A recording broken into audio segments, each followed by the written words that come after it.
So my name is Tonya Buffington. I am a clinical pharmacist and a diabetes educator, and I have been working here at the clinic since I was doing my residency in 2011, so 12 years now. During my residency, we earned a grant to expand diabetes services provided by pharmacists to a rural clinic site. And so we partnered with Goochland to start the services there, and the need was so great and the service was so well received that it's just continued all these years. And it's just something that I've always been very passionate about, helping the underserved and being part of an interdisciplinary team. So it's just been a great fit. Yeah, so when I'm out here seeing patients, I usually have a full schedule of patients come in for an appointment. So they meet with myself, and I also have another pharmacist that comes as well who's doing some volunteering. We meet one-on-one, we go over their medications, we look at their blood sugar logs, we try to identify, if there's any adherence issues with the medications, if there's a better medication they should be on, if there's something we can do differently to help them. One thing that I really appreciate about Goochland as far as when I'm seeing the patient is that I know if other needs come up, whether it be the patient ends up needing some mental health services or even the food pantry or clothing closet, that the resources are here, all kind of housed in one place where we can get them what they need. That's always been, I think, the best part of what we do is that while I'm very focused on diabetes, we know that we can't manage diabetes without everything else kind of falling into place. And so we have those resources here to help them. I think over time, I've seen it kind of change and evolve with what people need and what services we've always offered some of the same services. I feel like it has evolved to fit the patients and what they need in different times. We have a large Hispanic population now, so we've really been trying to figure out from a diabetes or just healthy living standpoint how to incorporate better education of dietary recommendations, but that also are culturally appropriate and fit into their lifestyle. So I just see the clinic in general always being one step ahead and trying to really meet the patients where they are.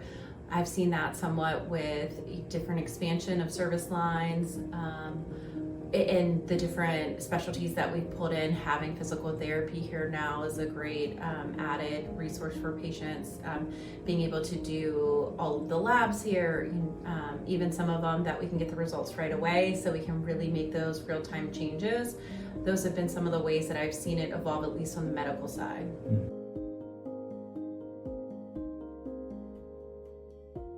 I think a lot of patients in general have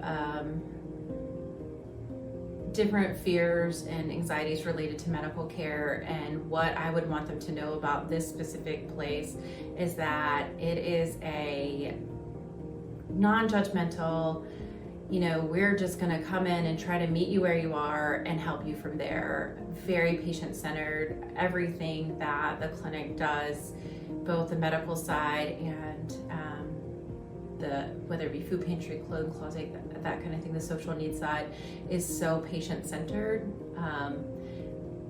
I think that's a part you don't have to be afraid of. I think we've all been in situations where healthcare can be overwhelming, and maybe you haven't seen a doctor in 10 years, and you know what, that's okay, because if you come in here, we're going to help you, we're going to meet you where you are.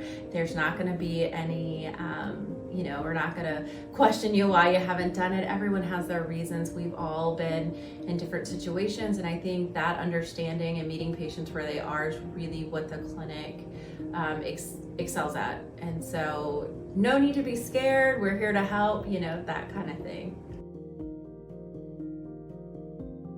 So if someone has been, say, diagnosed or been told they have prediabetes, we really even here try to bring them in right away and do some quote unquote diabetes education from the beginning to try to prevent it from getting there.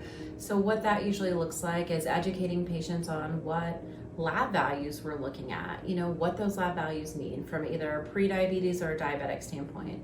Also looking at food and what healthy living looks like, so that they can then focus on that and see what small changes, one change at a time, they can make to really kind of hopefully prevent this from progressing into diabetes. I think really just that combination of explaining kind of what we're looking at when we're looking at that progression, as far as, okay, your A1C is here, this is the range of prediabetes, this is where it kind of crosses over. We're going to continue monitoring that to make sure we're staying here, and then giving them the resources and the education on the nutritional side, the lifestyle side, the exercise, all of those pieces, and how they can tie it together and what they can do, what's in their hands, is really, the key to preventing it from progressing. The other side of that is, explaining to them some of the symptoms that if they were to kind of cross over that threshold, they might experience. So if they're, noticing that they're going to the bathroom a lot, or they're really thirsty all the time, those are things that when someone comes in saying those, they're having those symptoms, that we start to think about whether or not sugars are the cause of it. One of the big barriers to diabetes management in general is being able to check your blood sugars. We can prescribe medications, and we're fortunate that a lot of the diabetes medications are still branded, and so a lot of those companies are still generous with providing some of that support. We get creative with others when we need to, as far as cost.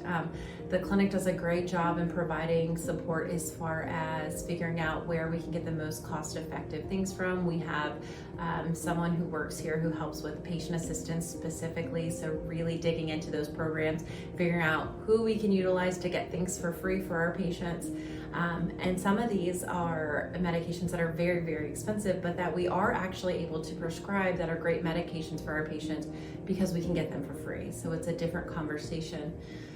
The other piece I think that has been tremendous the entire time I've been here is that there's always been access for patients to glucometers and testing supplies to check their blood sugars. So as a provider, making medication changes, adjusting whether it be insulin or oral therapies, you really can't do that safely without knowing where sugars are running. And so giving the patients those supplies is huge. I never have to say, well, if you can't afford your test strips right now, let's do something different and pivot. I can always hand them those test strips. And that has been a constant the entire time I've been here.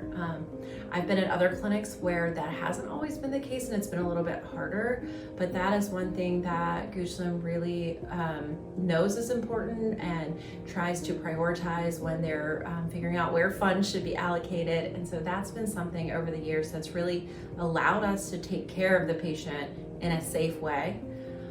As things are, getting new technology and all of that, we have continuous glucose monitors. We're starting to look into that field, and what can we do, and what is the cost of that, and how does it compare, and if there's certain patient populations, we can expand that too. So that's another, just kind of example of moving towards the future, because we know there's better things out there. How can we incorporate it and see? Overall, it's just always one of the highlights of my week when I get to come out here and see patients. I'm so inspired by the patients and their stories. I love being able to build relationships with the patients. It's not usually a one-time and then we're done kind of thing. So I'm seeing them back, we're following up, we're touching base, I'm getting to know them. And that continuity of care and seeing the same providers out here, I think, is another area that is just so beneficial to patients, also makes them more comfortable, so it alleviates some of that fear. Everything is just so patient-centered, and I'm so lucky to be part of this group, truly.